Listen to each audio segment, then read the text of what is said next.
یہ جو جوڈیشری میں لیٹرل انٹری کا طریقہ ہے کہ جی ہائی کورٹ میں ججز جو ہیں وہ لیے جائیں گے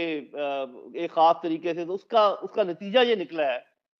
کہ پولیٹیسائزڈ جج آئے ہیں ہائی کورٹس میں، مطلب وہ وکیل جو کسی کے زیادہ پسندیدہ تھے ان کو ججز بنا دیا گیا۔ جو پولیٹیکل گورنمنٹ ہے اس کی ایک سے ہوتی ہے، اس میں آپ کو پتا ہے کہ اٹارنی جنرل بھی ہوتے ہیں اور باقی جو یہ سلیکشن کا پروسیس ہے، یہ اس کو ختم کرنا ہوگا۔ پہلی بات یہ کہ پولیٹیکل پارٹیز کو اپنے اندر جمہوریت پیدا کرنی پڑے گی، موروثیت ختم کرنی پڑے گی، کلٹ سسٹم ختم کرنا پڑے گا۔ اس میں سے جو لائق ججز ہیں اور لائکی کا باقاعدہ ایک معیار ہونا چاہیے کہ آپ نے کتنے فیصلے کیے اور ان میں سے کتنے فیصلے درست ثابت ہوئے اور کتنا آپ نے ٹائم لیا، اور وہ آپ کے متعلق عام لوگوں کا کیا رائے ہے۔ ادارے ان کو اپنی حدود میں رہنا چاہیے بشمول فوج،